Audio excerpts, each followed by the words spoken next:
të gjithë juve, për të kujtuar jo vetëm babain ton, por dhe për të inauguruar librin e tij, si dhe për të nderuar e kujtuar emrin e babait ton. Më lejoni të përshkruaj në 2 terma shumë të përmbledhur disa nga momentet kryesore të jetës së tij familjare dhe profesionale, parë nga sytë tanë. Mamit ton të dashur Mimozës, dhe ne fëmijëve, Jolës, Turit dhe unë. Pasi kreu studimet e shkollës 7 vjeçare në Nart, atë të mesme në qytetin e Korçës dhe studimet e larta në Institutin Bujqësor të Tiranës, u kthye sërish në Vlorë në 67-ën, ku punoi për disa vite si ekonomist agrar në kombinatin e konservave, në ndërmarrjen bujqësore Rinia.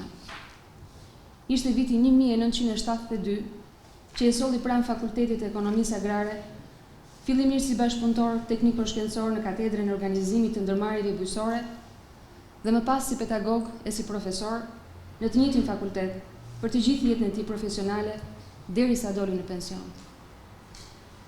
Ishte pikërisht në fillimin e viteve 70, vitet kur familja jon ka zanafillën e saj, martesa e Mimozës dhe Kristashit dhe fillimi i punës në Institutin e Kamzës përkoi dhe me lindjen e vajzës së parë, Manjet Jolës. Për emrin e së cilës babi ishte kaq krenar, se ishte një emër i veçantë dhe e kishte zbuluar pas shumë kërkimesh në punën e tij, paçka se ishte vetëm një emër mize gruri, siç na thoshte gjithmonë babi. Mesi viteve 70 e gjen tashmë pedagog me kohë të plotë në Fakultetin e Ekonomisë Agrare. Kohë kur erdha në jetë dhe unë, Reko. Kështu i pëlqente babit të më thriste, vajza e dytë e familjes, dhe pse donte të kishte një djalë, por prap, siç konfirmonte shpesh dhe mami, u gëzuar shumë. Ndërsa fillimi i viteve 80, kur orëzohet jo vetëm me pozicionin e parë drejtuesi përgjegjës i katedrës së ekonomisë bujqësore, por dhe me ardhin në jetë të djalit të shumëpritur, vllazhkos ton të dashur, Arturit. Siç kemi qenë dhe vetë dëshmitar, ka qenë një jetë e vështirë, jetesa në sistemin e kaluar, por dhe familja jo dhe aq e vogël e jona, e cila jo rallëherë priste miqje familjar pafund. Respekti e mikpritja për miqt ishte për babin ton diçka e shenjtë. Ai ruante një vend të veçantë në zemër për prindët e tij, Andonin, Madgalinin, motrën e tij Levkothean, për vëllezërit e dashur Janaqin, Vlasin, Stavrin, Arqilean, Andrean dhe Llaqin. Por po aq kishte dashuri për kujdesje për Kojën, Bajin, Verën, Gimin, Torin, Elenin, e i gëzonte shpirti kur i vinin dhe niprit dhe mbesat e tij të shumt nga të dy anët. Kafshatën e fundit ndante me ta, e kënga e orët e vona ishin festat më të bukura që kalonin të gjithë bashkë. Po ashtu kemi qenë dëshmitar të një përkushtimi ekstrem që babi kishte ndaj punës. Ato oraret strikte të planifikuara në çdo hap të ditës. Fitimi i titujve shkencore akademik më pas ishin thjesht rezultati i kësaj pune, e përkushtimi që ai tregoi gjatë gjithë jetës. Specializime në shumë vende të botës, botime tekstesh universitare, pjesëmarrje në projekte të shumta kombëtare e ndërkombëtare, por dhe pozicione drejtuese të një pas njëshme që pati më pas, e ngritën akoma dhe më lart admirimin e krenarin që vetëm ne si familjar kishim për të, por besoj dhe rrethi i tij shoqëror. Por në mënyrë të veçantë, më falni, fshati i tij lindjes, Narta. Gëzimet e vështirësitë i ndante vazhdimisht në takimet me miqtë e tij të zemrës, Gazin, Sabriun, Myslymin, Agon, Sulejmanin, doktor Nikollën, Fran Brahimin, Fran Shtiflin, Henrietën, Donikën e shumë të tjerë. 10 vjeçarin e fundit aja përkushtoi tërësisht vendlindjes së tij. E kishte si gati një ëndër të shkruante një libër për të. E me se krenari që fliste.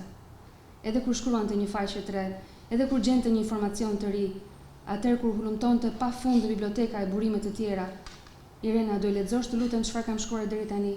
Më thoshte sa herë që veja i takoja. E më thuaj çfarë mendon.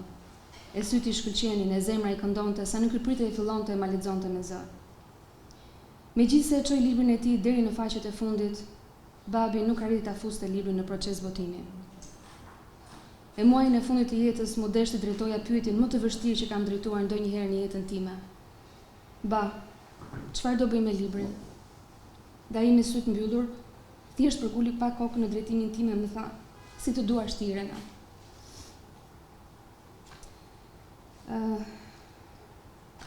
Mami, Jola, Turi dhe unë u përpoqëm të çonim deri në fund amanetin e tij, këtë libër që kemi në dorë sot.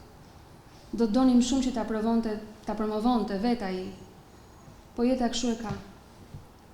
Për botimin e tij falenderojmë nga zemra të gjitha ata që kontribuan. Falenderit Eduard Kushi, Edmond Kushi, falenderit zotit Agonezha për parathënien e mrekullueshme të librit. Falenderit Gjonit për redaktimin, Alma Kola, Fredi Berberi, Miranda, Thoma, Nikola Seva, Panojo Zilo, Vasil Vida, Vlasi Frangji, e shumë të tjerë miqtë të tij që kontribuan si në redaktimin, si në këshillimin e vazhdueshëm në konsultimet që ai kishte me ta. Ju falenderoj të gjitha nga zemra. Puna, dashuria e përkushtimi i tij kanë qenë gjithmonë një model që jemi përpjekur ta ndjekim ne, fëmijët e tij. Por dhe niprit e mbesat e tij, Lidio, Aleksia, Ilvi, Esteri, Kristi, Roani dhe Amarisi, që e donin aq shumë babakiçën e tyre të dashur, e që ju mungon e na mungon pafund. Ata s'do harrojnë kur shakat pafund që babakiço kishte, humorin e tij të holl, ushtrimet matematikore që u bënte për t'i stërvitur mendjen e për t'i ndihmuar në problemet e shkollës. Nuk do harrojnë kur vishte si babagjyshi i vitit të ri, me pambuk të bardhë ngjitur në fytyrë e me thesin në krah mbushur plot me lodra.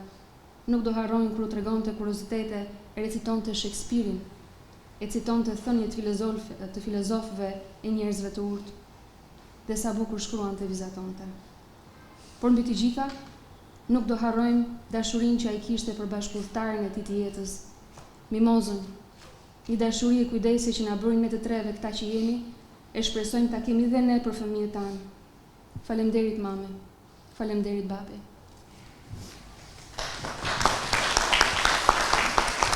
Ne do dëshiroj të japja fjalën zotit Aleksandër Zoga, drejtuesit të shoqatës Narta.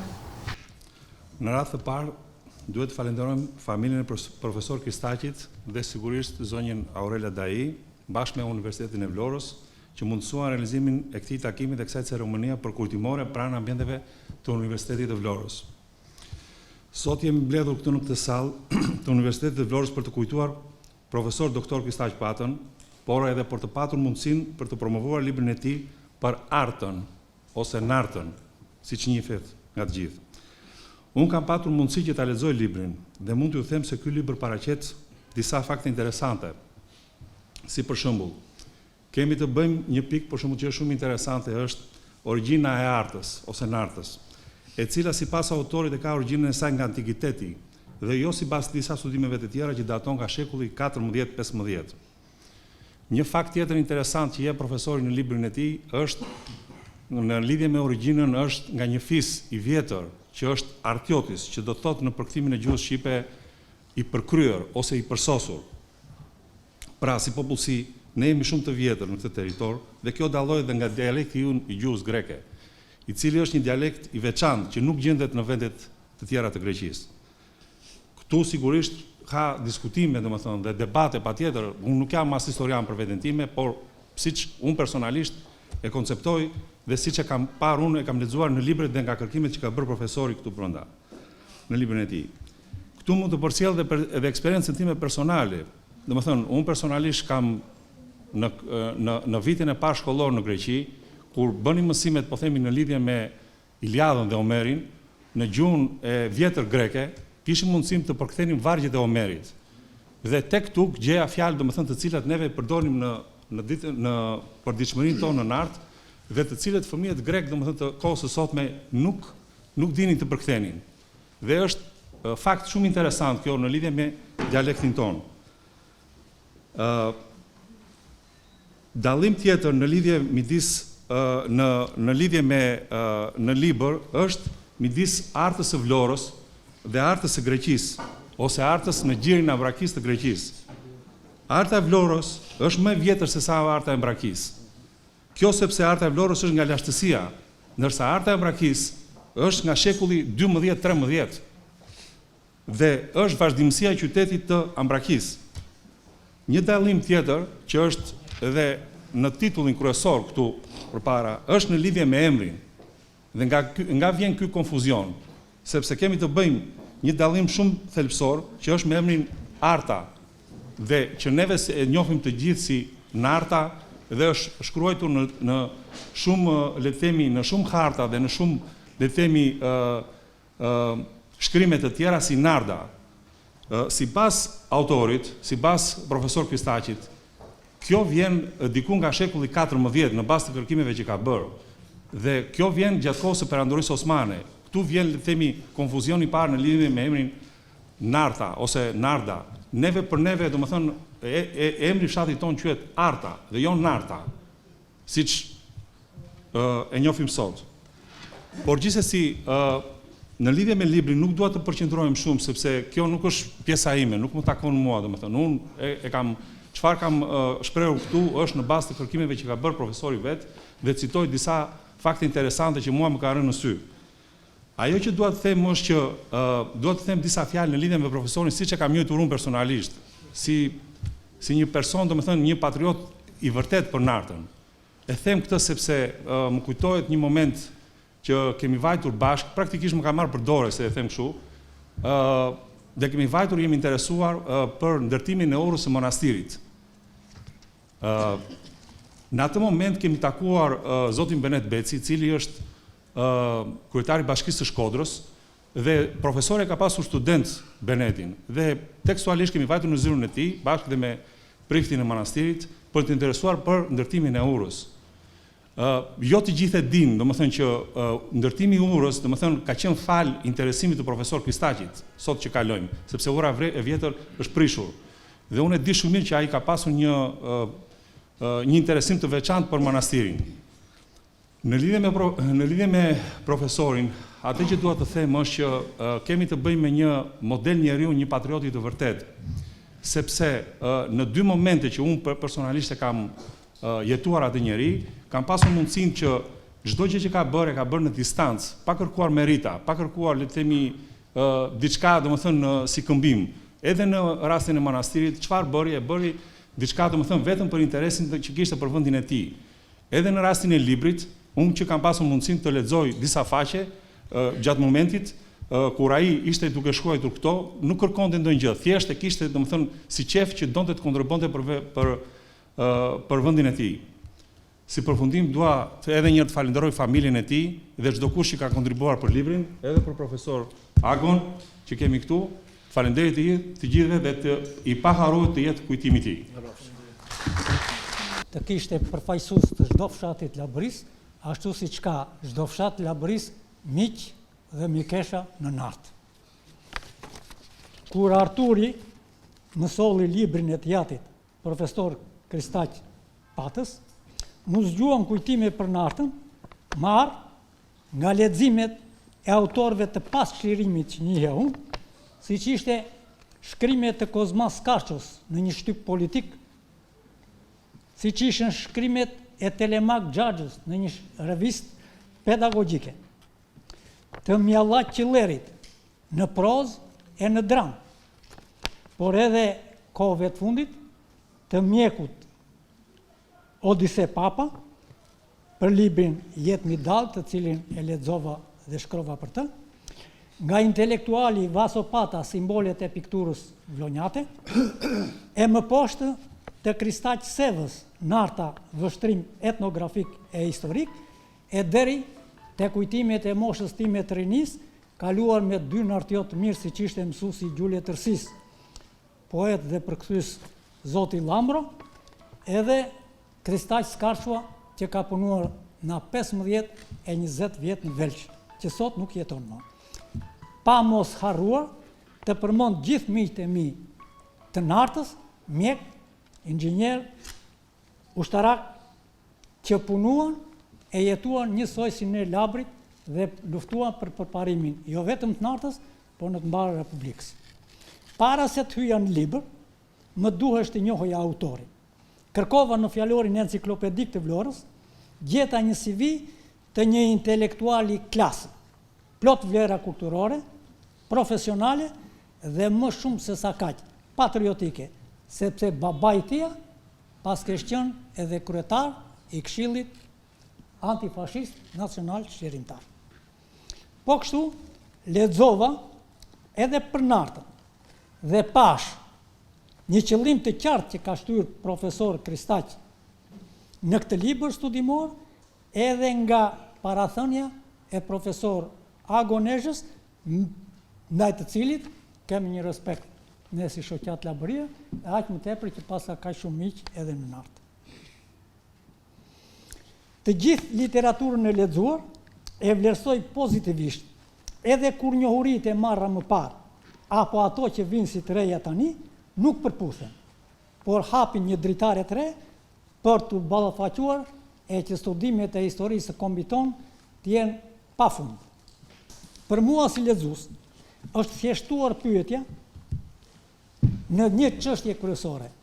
Artijotët janë instaluar në nart apo nartijotët krijuan artën? Patjetër, mua si lexues më duhet që të vlerësoj argumentat që sjell secili autor dhe më në fund kem bindjen time personale. Dhe ndërkohë kujtoj debatet e mëdhaja kombëtare për fjalën pellazgjik, arbër i lirë e shqiptar. E madh që dha ai për çështjen e studimit të nartës, tash unë me profesor Kristaqin ishim miq në kuptimin shpirtëror të fjalës dhe duke pirë shpeshherë kafe, unë shikoja që në tërë reliefin e kujtesës tij ishte vendosur narta. Si të bëj diçka për nartën, të bëj një studim për nartën, dhe ishte aq skrupulos sa ditë të tëra, e kaluaj në vjet, në muaj dhe në vjet, duke shkuar në bibliotekë, që unë e ndiqja në mënyrë kronologjike, dhe punonte duke eksploruar e zhytur në tërë maraton në historisë, të zhvillimeve historike, ku ka kaluar edhe narta. Pra ishte një prekupacion i jashtëzakonshëm. Them drejtën, shpeshherë i thoja, por po e mundon veten shumë. E kishte kënaqësi që çdo ditë ta çelte ditën kur dolin pension në bibliotekë. Njëra prej ditës, sigurisht duke pirë kafe, më tha, shiko, unë e përfundoj librin, tha, po, cilin fatkeqësisht nuk arriti, ta promovoj vetë, por që si ka, sepse në fund fundit ka rëndësi gjë që ai betet njeri shumë i nderuar, dhe vepra e tij nuk vdes kurrë dhe embri i tij është i pavdekshëm, sepse njeriu që le embër të mirë bas nuk vdes kurrë. Edhe më thotë, kam dëshirë të ma bësh ti parathënie. Në pritat me kënaqësi, por edhe si një përgjegjësi sigurisht për të shprehur atë, si thuash, atë kontribut të madh që kishte dhënë ai për nartën ose për artën, siç e quajnë. Ashtu siç u tha këtu, ky është një libër me shumë vlera, dhe unë duke parë tërë ato hulumtime që ka bërë ai, në tërë burimet që mund të sigurosh për të dhënë një vepër sa më dinjitoze. Unë i kam thënë parathënie dhe nuk do zgjatem, por për të dhënë vetëm një ditë të prek të segmentizoj disa cilësi të veçanta atij, që punonte me shumë shkërbëzje dhe me shumë si thuash përgjegjësi për dhënë diçka të re për nartën, dhe është një vepër që sigurisht profesor Kristaqi, si biri nartës dhe i Vlorës, mëshironte karakteristikat më të mira të nartjotëve, si njerëz të sjellshëm, të edukuar, ndërkëmbys me marrëdhënie shoqërore etj. Se u fol këtu sepse thuhet në libër edhe për verën e famshme të nartës, edhe për rakin, po unë, se ju nuk e dini, po unë e kam shijuar në moshën 17 vjeçare, edhe verën dhe rakin e nartës, sepse kam qenë konsul agronom dhe kisha 4 nartjot. Telemak Naston, Pelagjit Gjanin, Liria Ndran dhe Dimitrota Cekon, që ishin mësuese dhe rrinim në shkollë bashkë fëmija dhe unë, dhe kështu që na binin gjithmonë verë rakin nga narta, kështu që e njoh që fëmijë, domethënë, si thuash, kontributin e nartjotëve në fushën e krimtarisë dhe të ekonomisë tyre, cilat i pasqyron mjaft mirë profesor Kristaqi. Ato dilemat cilat ka munduar t'i shuaj, jo me pathos, jo me nostalgji, ato dilema që ekzistojnë për emrin, për origjinën e nartës, të gjitha, ai ka munduar t'i shuaj me argumenta, me studime, i cili ka shpirtosur se enciklopedi të tëra, ka shfrytzuar materiale pa fund, që unë që e kam parë, që edhe në gjuhën anglisht dhe në greqishme, që i zotononte edhe anglisht dhe greqishen, në mënyrë që t'jepte një produkt sigurisht sa më të saktë. Dhe mendoj se ky libër ka vlera dhe është i pa kontestueshëm, pastaj dilema mund të ketë, interpretive mund të ketë nga ndryshme, secili është subjektive, është ka drejt flasi si ta mendoj, por rëndësi kanë që flasin faktet, flasin argumentat, flasin studimet. Pra këto është një merit e veçantë e tij që të krenohet narta dhe Vlora, sepse ishte edhe biri i nartës, po dhe i Vlorës, si pjesë e narta, si pjesë e Vlorës, por edhe të rrethet intelektuale. Unë kam këtu edhe profesorin tjetër Franin, që unë kam mbrojtur doktoraturën aty, dhe them drejt, e kam mbrojtur një kohë që ishte dilema sa hapat e para të demokracisë, dhe shumë pseudodemokrat që ndoshta partia punës si kishte edhe shkolluar në Greqi e tjera, para gjykonin, kupton ti që me çfarti ti e ti, me çfarti jam unë. Profesor Kristaqi nuk ishte fare nga këto ngarkesa negative në qenin e tij, në batkuptimin e tij, në konceptin e tij. Ishte njëri shumë i hapur, ishte njëri shumë demokratik, domethënë i vlerësonte çdo gjë kur kishte të bënte me çështje partijake. Edhe ndonjë që donte ta mpegonte mua, ai hapi rrugën sigurisht për ta mbrojtur, dhe aty kanë mbrojtur doktoraturën. Dhe kështu që në qatë herë sigurisht ishim dhe përpara, po ishim miq të vërtet me njëri tjetrin. Atë do thoja që ta mbyll në personalitetin e tij, si intelektual, ai rezantonte mirësi, urtësi, mençuri dhe altruizëm. Pra këto ishin 4 vetitë e tij cilësore. Unë për të mos u zgjatur, ju uroj familjes tij të rrojnë, ta kujtojnë, ju uroj narqotët që të krenohen me një birë të tyre, siç ka dhe shumë të tjerë, padyshim, që edhe nuk duhet ta përgjithsoj, por që ishte një nga ekzemplarët, thash që flinte me shqetësime dhe me kujtime për nartën. Ju faleminderit dhe urime. Në respekt të artiotëve që në shekuj luftuan, punuan dhe mbijetuan. Me zotësi e mençuri të pashëmbullt, duke ruajtur me fanatizëm e krenari, gjuhën dhe identitetin e tyre. Profesori nuk arriti ta shikonte dritën e botimit të veprës së tij, që ju përkushtua me mishe me shpirt. Një omazh sot ky që po i bëhet. Ky libër, sipas mendimit tim, është një monografi historike e ndarë në 3 kapituj: rrënjët historike të enklavës Narta në rrethin e Vlorës ose Arta, Zvërneci në Arda, embra të huaj në toponimin e enklavës, Arta dhe Arta ose Narta, aspektet e evolimit ekonomik, demografik dhe etnik. Mendoj se të 3 kapituj janë të lidhur organikisht dhe nuk mund t'i ndash dot, si thot profesor Agonezho, duke quajtur atë një monografi historike veçantë me vlerë në letërsinë shqiptare, me një kontribut të çmuar të profesor Kristaq Patës. Autori hedh shumë hipoteza dhe kërkon të nxjerrë të vërtetën historike për këtë fshat aqytesë në krah të Aulonës antike.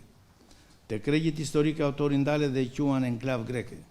Koautori citon Hamondin, që gjiri Aulonit dhe Arta ishin tokë e thatë, Arta ose Narda, duke ju referuar Hamondin, po që e lidh me Epirin si tokë, Korfuzin dhe ishullin e Paksos, duke ju referuar Akademisë Athinës dhe fondacioneve greke që për mendimin tim ha diskutim. Kjo i vjen ndihmë në hartat e Hekateut dhe në hartat e Epirit në periudhën e vonë helenistike. Lagunën e Nartës, që janë në proces tharje, Enciklopedia Italiane Milanos të vitit 1929. Mendoj se fragmentet e gjetura në keramik, kocka, përforcoj bindje për ekzistencën e vendbanimeve në këtë trev. Thënie në greqishten e vjetër, të vendosura në godinat e disa universiteteve botërore sot, në disa godinat e institucioneve shtetërore, private, arsimore, kulturore të tjera, ku disa thënie të urta dhe filozofike në hyrje të tyre, të shkruara në gjuhën helash greke, mbi 26 mbishkrime, fraza historike që zbukurojnë institucionet dhe monumentet akademike, ku nëpërmjet tyre, edukimi, morali, arti, e vërteta dhe dashuria vlerësohen si vlera themelore për përparimin dhe mirëqenien e njeriu. Kjo nuk do të thotë se bota greke që shtrihet nga Australia, Kanada, Britania e Madhe, Francë, Itali, Gjermani, Shqipëri dhe tjerë, është pjesë e Greqisë. Kjo vlen edhe me gjuhën, kulturën, toponimet e gjetura në Nart ose Narda, si thot autori. Ku dallohen 4 vendbanimet prehistorike, na tregojnë se kjo enklavu mbijetoi fenomeneve të natyrës me gjuhën amtare të artiotëve, trashëguar nga brezi në brez, nga parardhësit. Është një realitet i gjallë. 2 fshatrat greqishfolse, sipas Hamondit, janë Arta dhe Zvërneci, në gjirin e Vlorës, tezë që mbështetet nga historiani tjetër grek, Haxhiopoulos, një popullsi greqishfolse e vjetër të vetëquajtur artiot. Ata mbështeten edhe tek këto toponimia me prejardhje nga leksiku grek, si në shkollë, edukim dhe shërbesat fetare dhe rritet. Peshkimi, nxjerrja e kripës, bujqësia, bimësia dhe blegtoria dhe veprimtari të tjera. Të gjitha këto, sipas autorit, mbështeten tek Enciklopedia Britanike vëllimi 30. Autori analizon toponimi dhe mendon se toponimet janë me prejardhje nga leksiku i gjuhës greke dhe fjalë të uazuara nga banorët autokton. Ai ndalet te Arta e Vlorës dhe Arta e Ambrakisë, para dhe pas Erson, ku studiues shqiptarë të huaj pretendojnë se Arta e Vlorës e ka prejardhjen nga Arta e Ambrakisë. Këtu mendoj se studimet duhet të thellojnë. Arta fillimisht u quajt Ambrakja, themeluar nga Korinthesi. Në mesin e viteve 600 para Erëson. Filipi II i Maqedonisë në 338 para Erëson. Piro e Piri në 294 para Erëson, Roma në vitin 189. Në perandorin në Bizantinë u themelua një qytet i quajtur Arta, që i takon vitin 1200-1300, po që njëhet si kryeqyteti i pavarur i Epirit, pushtohet nga turqit osmanë në 1430, të cilët e quajtën me emrin Narda në gjuhën turke. Arta si qyteti i Greqisë. Është Ambrakja e lashtë, por mendoj se nuk mund të mohohet si origjina dhe emri i Artës. Për shembull, krahasim, Ambrakja ishte një qytet i Epirit të lashtë në vendin e qytetës Nart, ku dallon monumentet arkitekturore kulturore të Epirit. Në fushën e Nartës kultivohen agrumet. Emri Nart është i përmendur për herë të parë në vitin 1082, ku në kohë të lashta ka qenë koloni greke e Korinthit e quajtur Ambrakja. Në vitin 146 para Erëson, Ambrakja u bë qendra e Epirit të vjetër. Si historian besoj se këtu nizën filli shpërnguljes së artiotëve nga vendi i tyre, me anije dhe kalimin e krahët Aulonës, ku vendosën fillimisht disa fise, ku pusi ujit ka valion në krahët Aulonës, pasi uji është jetë. Varianti tjetër, gjatë kohës mesjetare, Narta ishte qytet bizantin deri në vitin 1204. Pas pushtimit të Konstantinopojës në 1204 nga Turqizata e IV, territori e Epirit, i Nartës, Akaranis dhe Eteolis formuan shtetin despotatin e Epirit. Në shekullin 14 u përfshirën në sundimin e mbretit serb Stefan Dushan. Pas vdekjes së Stefan Dushanit, në 1355, Narta dhe territori i saj përreth u bë një shtet shqiptar i pavarur, i quajtur despotati i Nartës. Më 1449 despotati i Nartës u pushtua nga perandori osman. Dhe qyteti u njohë si Narda në gjuhën turke. Në 1777-1797, Narta ishte pjesë e shtetit venecian. Venecianët, duke njohur artiotët si mjeshtra të prodhimit të kripës, i transferuan një pjesë familjarisht drejt Aulonës, pasi ata kishin pushtuar Vlorën dhe Kaninën. Më 1799, Narta ishte në urdhrin e perandorisë osmane deri në vitin 1881, kur sipas traktatit të Berlinit u aneksua mbretërisë greqisë. Zvërneci dhe Narta, që e përmend profesori, fjala zvërnec vjen nga slavishtja, kafshë egër, bish, egërsir, neck, qaf, istëm, ripingusht, pushtimi serbi 1337-1414, kur Vlora dhe Kanina kalonë në sundimin serb, më 1417, Vlora kalonë në pushtimin osman. Deri tani emri Zvërnec nuk shkruhet gjikundi, vetë Marta Zvërneci kundruall Nartës dhe Artës. Në pjesën e tretë analizon veprimtarinë prodhuese, zhvillimin ekonomik si peshkimin, vreshtaria, urllim, pemtaria, drithrat, blegtoria, zugtaria, prodhimi tullave dhe tjegullave, kriporje të tjera. Libri ka një aparat metodik, harta, të cilat mendoj se duhet jenë më të pastra. Do ta mbyllë diskutimin tim duke referuar një mishkërimi të lashtë egjiptian. Libri është më i vlefshëm se të gjitha përmendoret e skalitura në figura, sepse libri vetë ndërton përmendore në zemrën e atij që e lexon. Ishte diçka u përgatita pak më gjatë, por duke menduar sepse kjo ditë është pas një dite shumë të trishtuar, se që për vjetori ikjes së Kristaqit dje, unë ndjeva që të them disa gjëra më tepër për Kristaqin se sa për librin e Kristaqit. Sepse Kristaqi dhe unë kemi ndarë kafshatën e Bukës në Nartën tonë të vjetër. Dhe prandaj po lexoj disa gjëra të cilat edhe kanë dhe s'kan lidhje me librin e Kristaqit. Më hapi rrugë vajza jonë e dashur, e cila edhe njerë rrëfeu jetën e Kristaqit, dhe kjo për mua është më e rëndësishme nga tërë. Për mua, thash, është një ditë interesante, po dhe shumë e trishtuar. Kjo e sotmja gjanë pak si jo akademike. Një vit më parë, unë nda nga jeta miku im i familjes dhe Irinis Kristaqi, njeriu me të cilin më lidh jo thjesht fëmiria, po vetë Narta për cilin e flasim.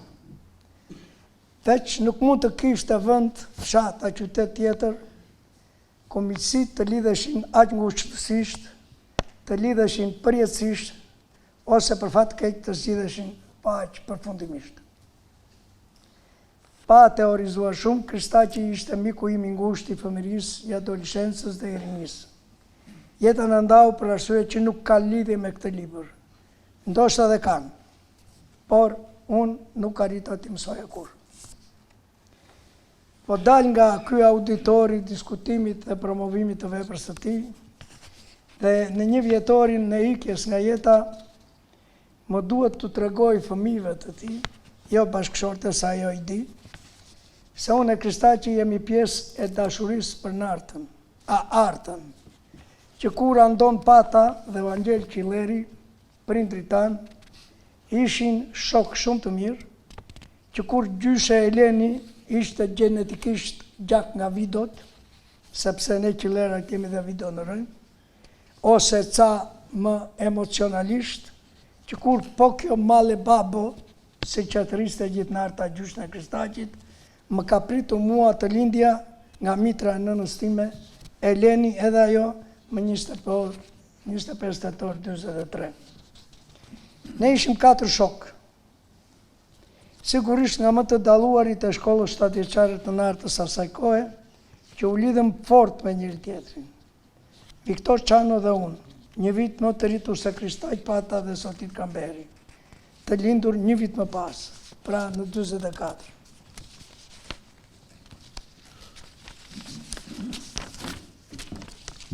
Ingatrova. Kjo diferencë minimaliste, as që do vije i re në mision ton të madhe, që do të vazhdonte për shumë e shumë vite. Nuk është mburje, as privilegj të tregoj këtu, se për herë të parë, koha na diferencoi, sa dhe vetë narta i diferencoi njerëzit në këtë miqësi. Por në këtë përvjetor të dhimbshëm për djalin dhe vajzat e Kristaqit, madje edhe për mozën, mund t'u shpiti si dhimbjen në këtë përvjetor, rikjet miku tim të shtrenjtë, edhe me nga ndonjë ngjarje të jetës së tij, dhe njeriu kur s'ka se që bën më mirë, se sa të kujtoj në kohë tragjike çastet më të bukura. Kristaqi ka shënuar me hollësi në libër një mbetje historike të Kripores së vjetër. Tumbanin rrotën e madhe gjigante të makinës së kuqe, siç e quanin artiotët, pompën që të rrite ujrat e kripura të kënetës për në tavat e mëdha, kushtoi kripëzimi në nërezet e diellit.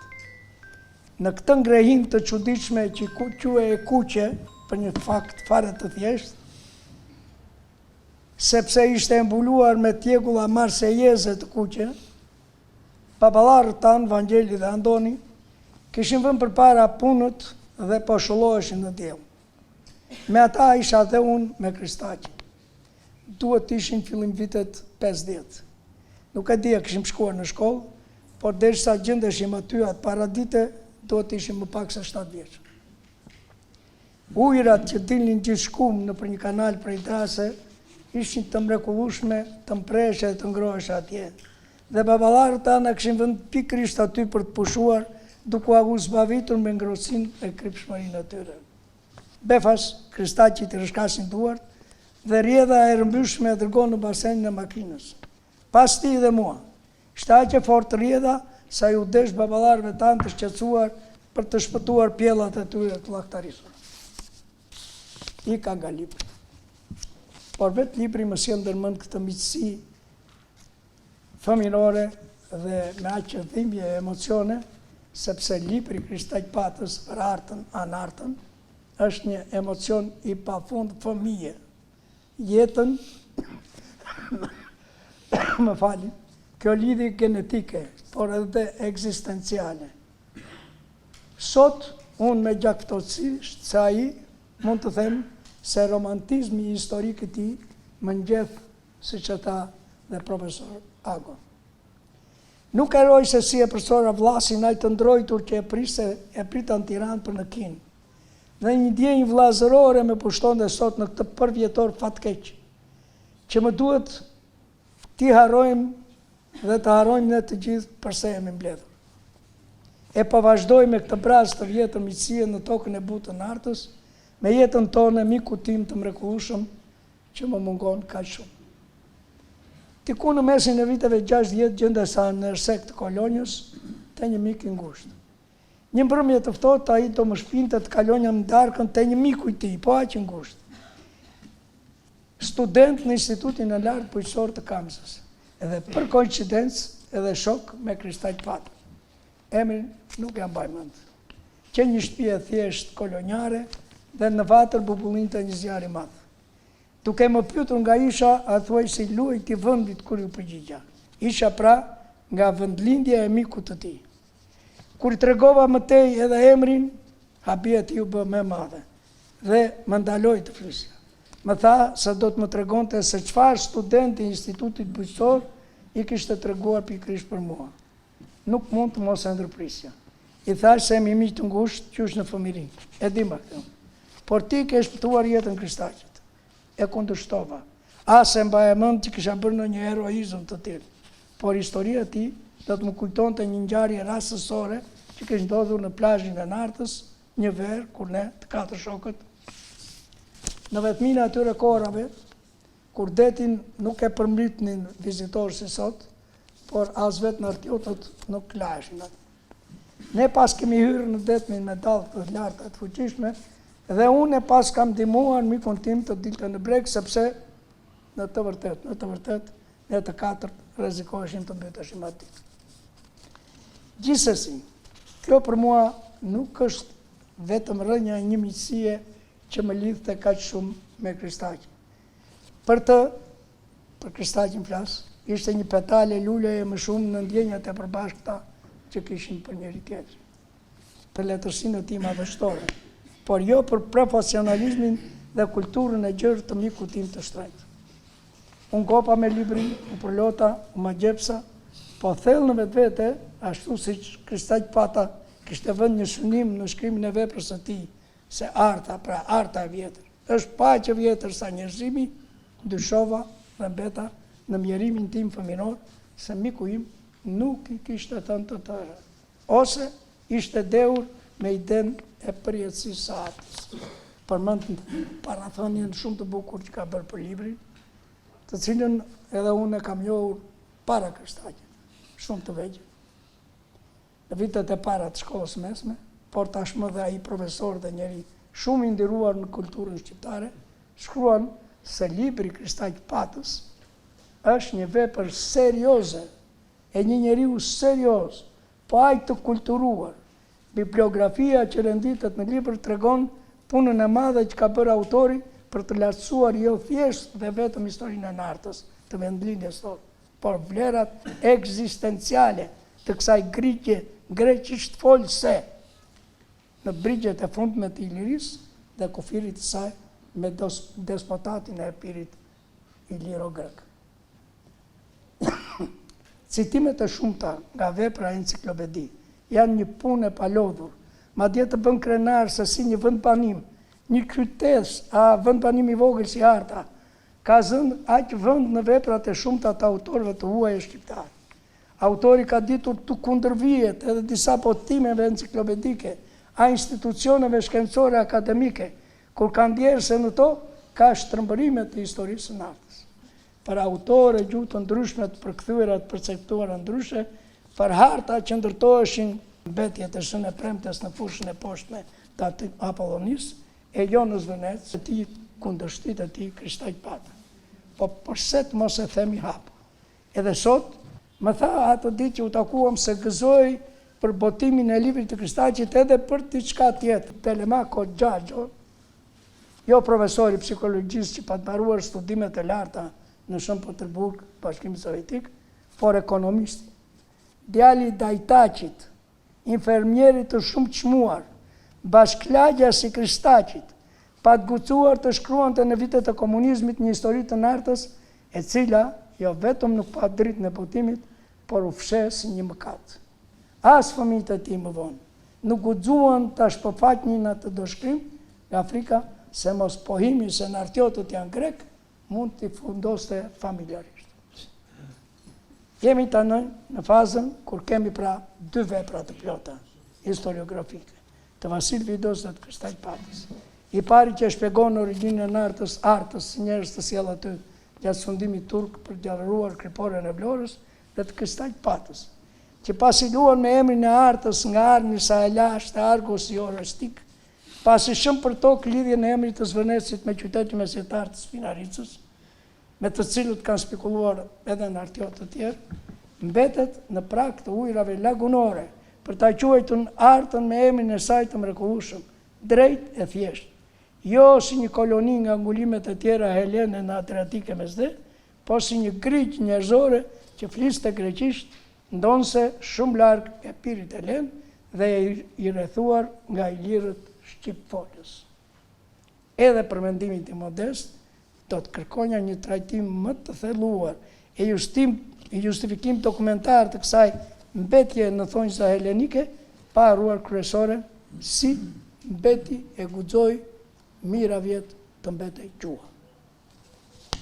Po ndalem edhe në disa pikpyetje të rëndësishme rreth kohës së domenit artiot në këto treva, për cilat jo unë, historiani, po miku i këtij i afërt, do donja të ta debatonja me të për kthjellime të mëtejshme të kësaj historie njerëzore. Kësaj tryeze i mungon e thash autori. Le të shpresojmë se djemtë tanë, në kuptimin jo vetëm biologjik, por artiotët e rinj të shkolluar tashmë në universitetet e botës, me mundësi informuese e teknologjike të mëdha, me gjuhë të huaja që përkasin shteteve e kombeve të tjera, me inteligjencën artificiale që i mbledh informacionet në disa sekonda, do të sqarojmë edhe këtë dilemë që kam unë. Megjithatë, unë do mburem sa të rroj me ty, miku im i shtrenjtë, për punën e madhe hulumtuese që ke bërë, për orët e gjata që kalonje në sallën shkencore të Bibliotekës Kombëtare, me debatet historike që pranova të bësh për librin tënd, me gjithë ata që kanë shtrembëruar burimet për artën tonë, për krenarinë dhe dinjitetin me të cilën ti i ke mbrojtur idetë tua, me gjuhën e bukur shqipe që ke përdorur për ta shkruar këtë libër, pa hyrë në pjesën e zhvillimit ekonomik, ku ti ishe një mjeshtër i vërtet, profesor e njohës doktrinar. Një libër që nuk ngjall debate, është një punë e pavlerë. Faleminderit miku im që më bëre më të informuar për historinë e rënjve tona. Faleminderit ju, familja Kristaqit, që na mblodhët sot me një ngjarje që shkon përtej për vjetorëve të trishtuar, por që ngjan gati me ditëlindjen e artës sonë të bukur. Qofsh i paraqësës Kristaq Pata. Është drejt që kësaj tavoline i mungon autori, është pak e vështirë për çdo recenzent që të flasë për një libër kur mungon autori. Megjithatë, gjatë diskutimeve që unë kam patur me autorin gjatë viteve, sepse unë mbaj mend, Irena më korrigjo lutem, para se të dilte në pension filloi më duket të mblidhte materialet, këtu e 10-11 vjet më përpara. Kështu që njerë më tha kur ishim mbledhur tek shtëpia juaj për emrin e tij, për Krishtlindje, më tha dua të shkruaj një libër, më tha për nartën. Dakor, të thash, po si do ta fillosh? Do ta filloj, tha, do të shkruajmë, tha, sepse nuk ka një basta për të saktësuar origjinën, gjuhën, të kaluarën, të tashmen dhe ndoshta dhe të ardhmen e asaj zone. Si historian profesionist i thash, ke një vështirësi shumë të madhe që nuk përmbledhet vetëm një, por në 3 faza. Faza e parë është që nuk ka një vepër të shkruar të mirëfillt shkencore. Faza e dytë, i thash, do hysh në një vështirësi shumë të madhe që janë ato që ne e quajmë në institut, në Akademitë të Shkencave, vështirësia e krahasimit, historisë së krahasuar dhe lingvistikës së krahasuar, bazës së cilave është dhe ky libër. Dhe vështirësia e tretë, që është për mendimin tim më thelbësore, është të shmangësh emocionet. Që të thotë, çdo libër që është shkruar, qoftë autobiografi apo biografi për një qytet, për një zonë, për një shtet të caktuar, është shkruar, kur është shkruar si autobiografi ose si biografi, shkruhet gjithmonë me syrin e vetmbrojtjes.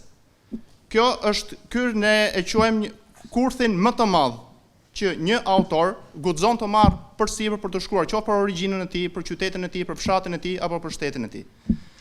Megjithatë, më vjen mirë që kur kam lexuar rreshtat e parë të këtij libri, për cilën Xhaxhi Kristaqin, siç i thosha gjithmonë, jemi këshilluar minte mirë që nuk ishte emocional. Dhe kjo është një nga vlerat më kryesore të këtij libri, shmangja e emocioneve.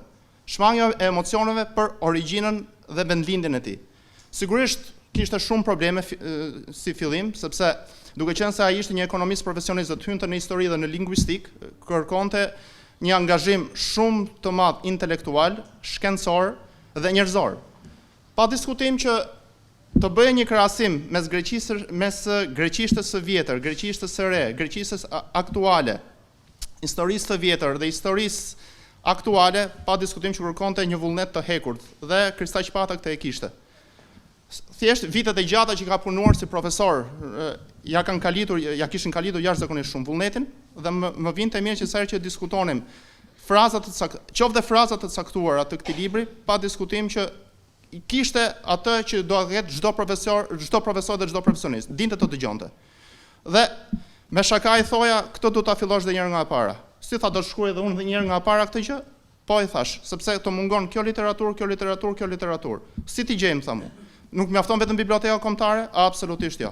Do fillosh arkivin, do vesh te unë Institutin e Historisë, Instituti i Gjuhësisë, do të njoh me kolegët e mi, do të japin literaturë ekstra, të cilën me shumë kënaqësi e parë që është e pasqyruar në faqet e këtij libri, dhe do të jap një libër shumë të veçantë që nuk ekziston, që unë e kam dhuratë nga vjerri im, nga Stavri, është vllai. Dhe tha, se ke merak tha që do ma japash, jo e thashën se për ndryshe do ndërsej vjerrin tim dhe vllajin tënd, dhe thash kështu që nuk e kam merak. E pashtë i kishte studiuar me vëmendje dhe aty ka disa autor shumë profesionist nga gjithë bota, është një libër që është shkruar në vitin 97 për tokat e vjetra helene, ishte një investim shumë i madh i Akademisë së Shkencave të Greqisë, që është botuar në fundin e viteve 90, siç thash, dhe më vjen mirë që e kishte studiuar me shumë detaj, dhe këtu është një nga gjërat më të mira të këtij libri. Të bësh një krahasim atë se çfarë ka sjell historiografia dhe lingvistika bashkëkohore me atë çfarë është shkruar gjatë viteve në Shqipëri, por jo vetëm aty. Më vjen mirë që në gjithë këto vite ai kaloi një jetë intensive për të shkruar historinë e vendlindjes së tij. Fatkeqësisht nuk arriti ta shikonte të botuar, por falënderimi veçantë i takon familjes dhe mbi të gjitha Irenës, kushërios, koleges time të nderuar.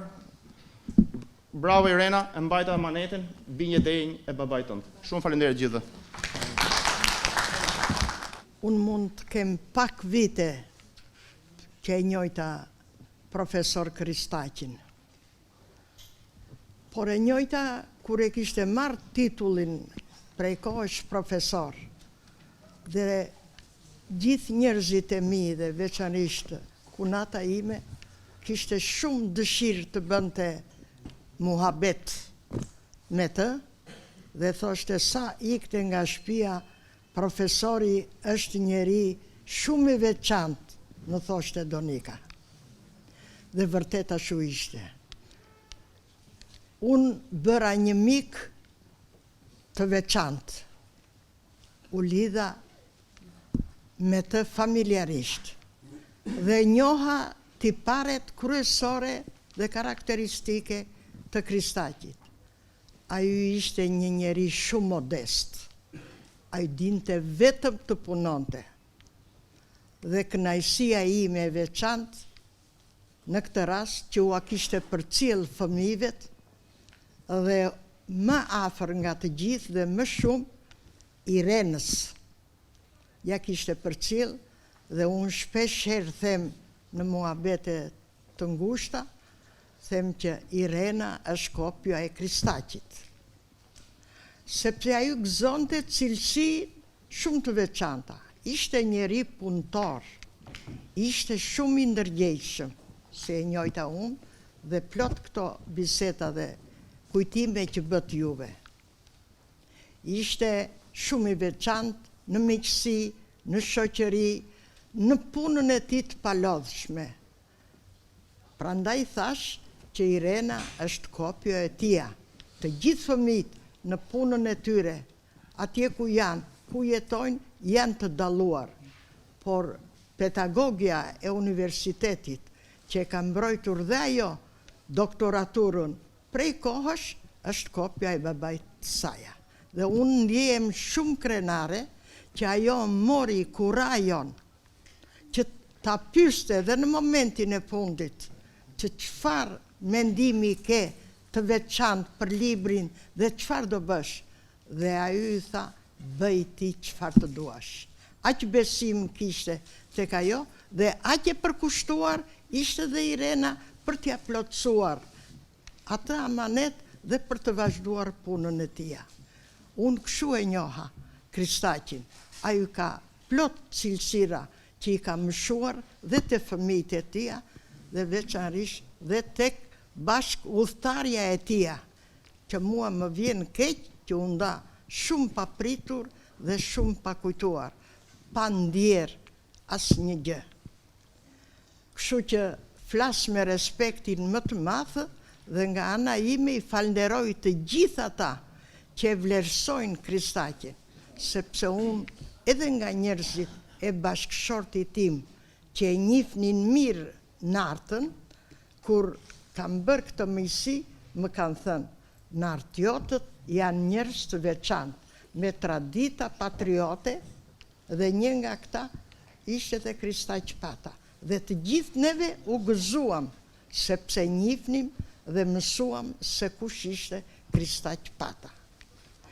Ju përshëndes të gjithë nartiotët, bën mirë që erdhën, e dëgjuan dhe akoma më shumë ta mësojnë historinë e këtij libri, se flet është tamam për qytetin, për shtëpitë e tyre, dhe ta vazhdojnë këtë traditë. Unë uroj me gjithë shpirt që kujtimi i Kristaq Patës të jetë i paharuar dhe të gjithë ata që e njohin dhe kanë respekt dhe dashuri për të ecin në rrugën e tyre, të studiojnë dhe të përvetsojnë cilësitë më pozitive. Kujtimi i tij i paharuar. Me profesor Kristaqin njihna gati rreth 50 vjet rresht deri sa u nda nga jeta. Jam munduar në çdo kohë që me profesorin të mësoj shumë gjëra të cilat unë kisha të nevojshme të mësoja, jo vetëm si një pedagog, por edhe si mik dhe si një mentor i çmuar për gjithë karrierën time. Profesori ka qenë me cilësi të rralla.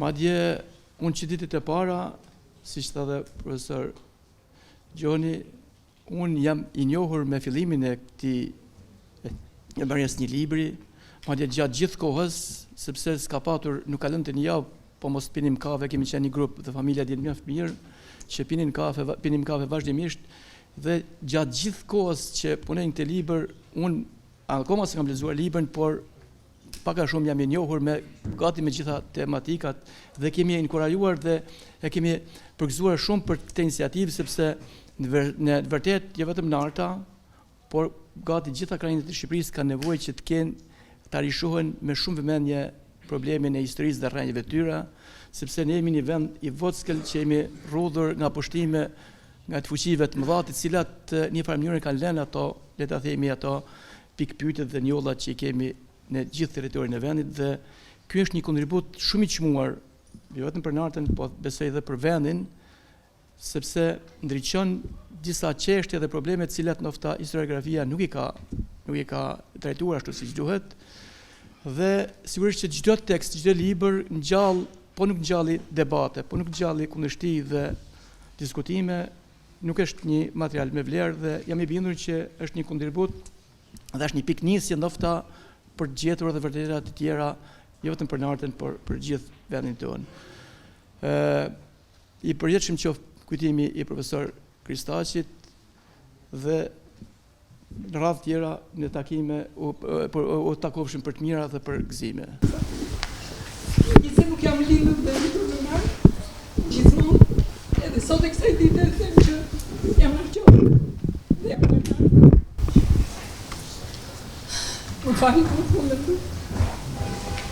Dhe sa e ritakoja, që ai po shkruan të librin më thoshte, do të më lej Zoti deri në fund e lejmë që ta mbarë të librin.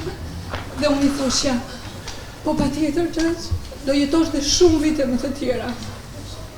Ti e frymëzimi im, ti e ti je shembull për ne të gjithë, thoshja. Dhe gjithmonë buresha, gjithmonë.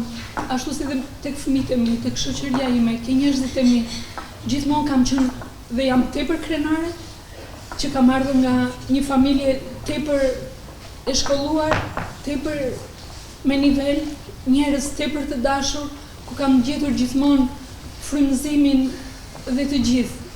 Mbaj mend kur isha e vogël dhe vinim në nart, emocionohesha gati një javë përpara se të vinim. Mblidheshim të gjithë, vinte Xhaxhi me gjithë Irenën, Jolën, Turin, Xhaxhi Talba, mblidheshim të gjithë dhe ishim një fis kaq i madh, 25 bëshim vetëm nipër dhe mbesa. Ato emocione dhe ato që kalonim në ato kohë ishin kur mblidheshin të gjithë, mendimet që thoshin të gjithë, të Xhaxhit, babit, të gjithëve, komplet. Dashuria ishte kaq e madhe. Por filluan të na iknin shumë shpejt të gjithë njëri mbas tjetrit. Dhe megjithatë sot ne jemi mbledhur për të kujtuar kujtimin e tij. Ai për të gjithë ne niprit dhe mbesat dhe besoj dhe për të gjithë brezat e tjera, ashtu sikurse edhe të dy fëmijët e mi, të dy djemtë e mi, që studiojnë jashtë dhe kanë si një shembull, jo vetëm babin tim, por edhe xhaxhan tim dhe të gjithë të tjerët, ata janë krenar dhe thonë që jemi krenar. Dhe të gjithë ne jemi të frymëzuar dhe jemi krenar për Xhaxhin tonë të dashur. E kam dashur, e dua dhe do ta dua deri në fund, ashtu sikur se të gjithë xhaxhallarët e mi. Ju falenderoj të gjithë dhe falenderoj. Jemi 3 prezent tu. Vëllai më iku, Janaqi. Pas Janaqit iku vllasi, student në Shangaj, inxhinieri tekstile. Pastaj, në sajt të Kristaqit dhe të kontributit të tij, vazhdova liceun artistik në vitet 60-64, respektivisht 65 në Shtëpinë e Kulturës në Nart, më vonë 3 vjet në aviacion, mekanik, më në fund prap në Shtëpinë e Kulturës. Më ndiqte këmba këmbës. Nuk më linte hap. Në kafene me shokët e tij, të gjitha shokët i kam parë në kafene bashkë duke pirë ku do që vende, ky thoshte ai shoku im. Ky shoku im. Në momentet e fundit, si vëllai që isha këtu në Tiranë, nuk më tha një që jam sëmur. Më erdhi në mënyrë të papritur vdekja e tij kolosive. Dhe ti Flakadani, ju falenderoj shumë. Ka që të saktuar jam që jemi të gjithë tu e jemi në familjes që kontras. Po ka që dhe dhindi ndjeqë se doja që t'ishtë arriti të promovonte një shumë natë ndjeqë në vetës në gjithë shalini. Pati mundësim që ta kishte të kënaqësi të kishte gjithë dhe bashkë familjarë, miq, mbledhur këtu. Dhe ju falenderoj vërtet nga zemra, ju falenderojmë të gjithëve që ishit këtu. Këto ditë kemi pasur mundësi të flasim me miq të afërm edhe për librin, ata që kishin lexuar, ata që sapo e panë. Dhe kuptuam që kishte nevojë edhe për të tjerë kishin nevojë të shikonin edhe në gjuhë tjetër, ndoshta në greqisht edhe në anglisht, sepse shumica e kushërinjve tanë dhe njerëzve janë dhe në greqi dhe nuk lexojnë shqip, shumë shqip, lexojnë pak. Kështu që në anglesit e tyre neve, ndoshta mua si profesion të dytë që kam përkthyse anglishtës, të përktej në anglisht dhe Eglës mbesës së tij, që si profesion të dytë ka përkthyse ndaj ajo të greqishtes. Po ndoshta edhe të tjerë që mund të kontribuojnë, ndoshta shoqata në Arka nuk e di që ta nxjerrin librin dhe në gjuhë të tjera që të mundusohej, meqense edhe interesi ishte i tillë për ta lexuar. Ju falenderoj sërish për vlerësimet objektive mbi profesionalizmin e babait, për punën që ai bëri, për librin që ka shkruar, për seriozitetin e punës së tij, por edhe për vlerësimet që dha për atë si njeri, si profesor dhe për kujtimet që ndat me ne. Faleminderit.